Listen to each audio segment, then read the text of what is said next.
Well, everybody, welcome to our show today. And I got to pick the one this week, so I picked Saturday Night Live, which, by the way, Steve. Saturday Night Live. Saturday Night Fever. Shit. What movie did you watch? I know. I always do that. Okay. Hi, everybody. So I got to pick the movie this week. So I went with Saturday Night Fever because, well, I'll tell you later. But Steve, I got to tell you, if ever I saw somebody who was born for the remake, I don't know if you know how to dance, dude, but you would be totally perfect. Anyway, so let's start with you. Let's start with you.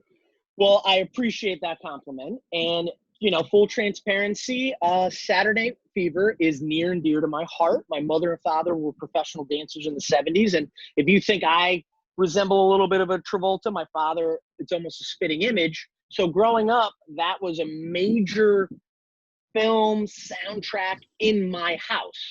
So that being said, now we have to talk about, is it a Sorry, is this just a came bro out. show? No, it's I feel you. Is this a bro show? Is this a chick flick? Is this I think, believe it or not, this is more bro show than chick flick or gay film. I think this movie actually was integral in showing that you could dance, you could care about your hair, you could care about fashion, you could care about how you look, and still be a macho man. You know, you could still be fighting in a gang and hanging off the fucking Verrazano Bridge and doing crazy shit and banging random chicks that come into the club. Like, this movie did so much for society.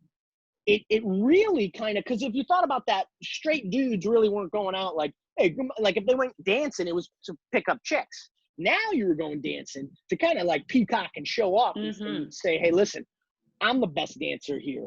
Fuck you guys. And it became like a competition, you know?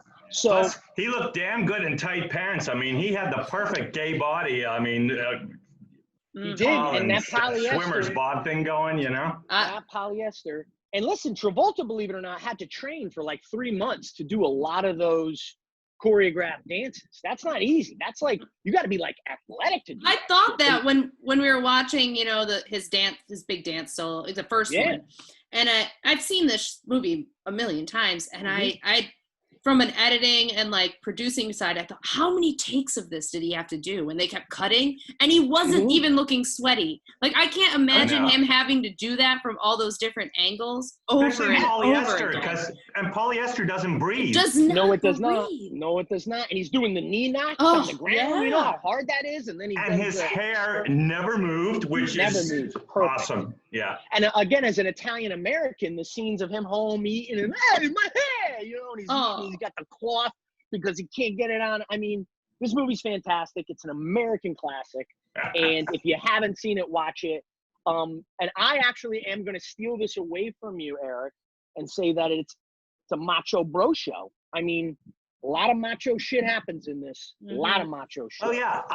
Listen, you know, I'll tell you what. When he gives, you know, his advice, it says, you know, there's either, you know, good girls or cunts. And I thought, well, that's like, you know, the best advice I've ever heard. So, anyways, I'll wait my turn. Go ahead. Okay. All right. Now, I think a lot of people, if they've never seen this movie, think that it's a chick flick. Because, you know, you hear the music, the dancing, the polyester. This is a dirty movie. Dirty movie. And in a way that I love. I watched this movie as a child. Now, the PG-13 edited version. I grew up watching this in Greece. And it really, I have a very strange connection to polyester and sideburns because of it. And I was thinking, I wrote this after thinking about Top Gun in one of the comments. And I wrote, jets don't get me wet, but polyester does. He's really hot. So hot. And literally, that's what my notes say. Dang, he's sexy, dimples and butt chin. Freaking hot. She looks way older than him. He's so hot. Oh, these men are disgusting, but sexy. No wonder women make bad choices about men. Because we watch this as kids, and this is what's in our minds. So, I mean, I call it a chick flick because of the eye candy. I know that it may be the only chick flick that has like a gang rape scene. And I'm sorry, ladies, because I know that like a lot of women are gonna not like that part of the movie, but What's your favorite song off the album, real quick, before you go? Okay, I have to go with More Than a Woman. I just thought that when they did that dance, it was like pure glee. I don't know how else to say it. It was just, you just smiled from ear to ear. So, I found my other favorite quote. He goes, "Dream good, jerk off better." I'm like, so, word. Like, I don't Emily, know. what's your favorite song?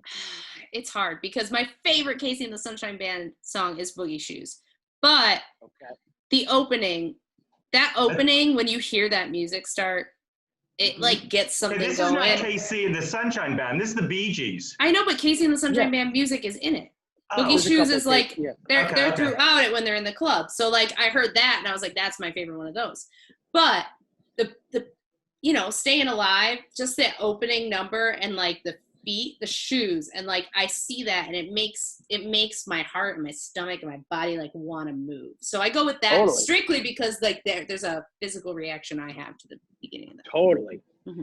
I as much as I love all the Bee Gees songs and they're incredible, every single one of those songs on the album is unbelievable. But my favorite is Open Sesame by Kool and the Gang because that song, do you know what song it is?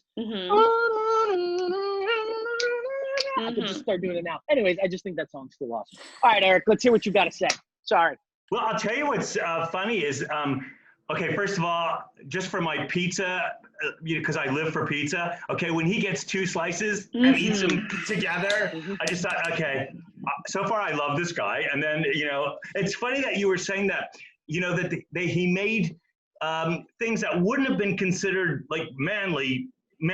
Like, okay, I mean, there's nothing more gay than asking your boss for an advance on your salary so you can buy this shirt. Sure. You must have. For the club that night. I mean, you gotta love it. And the fact that he does wear that sheet over him when he eats dinner, because there's no way he's messing up. Okay, and then, the fact that, his father hits him over the head and he's like, it hits my hair. Like, it's like, I mean, I got you. And then the way he was dancing while he was blow drying his hair, I mean, that's Saturday Night Gay. I don't care what, I mean, it was just off the chart. It didn't hurt that, he wears, his black bikini underwear, like just every now and then for shits and giggles. And he does have the best hair ever. I felt bad for him watching that. I thought, wow, dude, to start your hair where you look like Eddie Munster, and now he's a bald eagle, like, yeah, that's not a good thing there or whatever. But, and I got to tell you, his dancing, it was brilliant. So yeah, all in all, I was sorry when this movie ended. I just forgot how much I loved it, smiled the entire time. I think everybody has kind of nailed it. And this movie wasn't just a good movie. It was kind of a social, I don't know what the word I'm looking for. It really is a time capsule, which is great.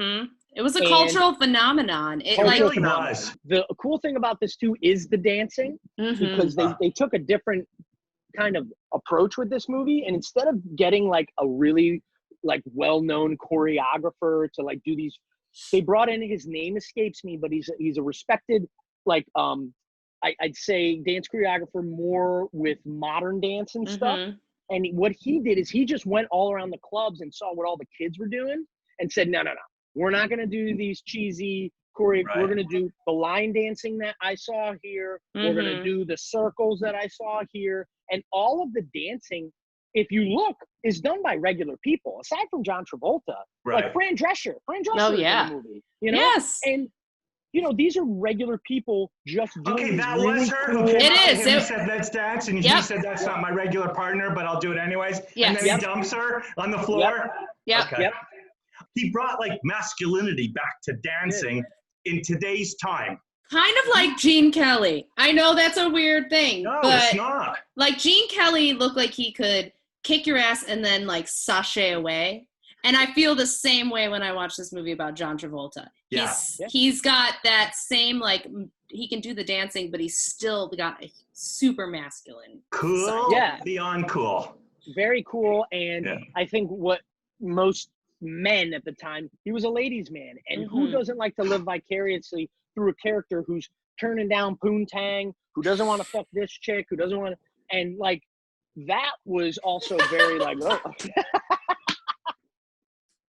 know what I mean, though. You asked. You're right. And you answered. But it really, cultural phenomenon is the best way to put it. And again, I want to steal this from Eric, and I want a majority of this. Okay, so pie chart then. Are we at pie chart? Yeah. Pie chart. Question. Do we have another gangbang on our hands? No, because I want more than you guys. Yeah, I think, because I honestly think it is, you know, a macho film. There's so many macho parts of this film. You know what? I'll give that to you. If under the guise of the rules of like a chick flick, the romance story is not a traditional romance. A lot of women wouldn't approve necessarily of the fact that he almost broke his pussy finger, which is one of my favorite lines. Right. And there is a gang rape. So I might be crossing the line by thinking it's a chick flick. So I will.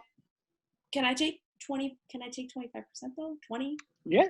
I'll do that too then, because you're right.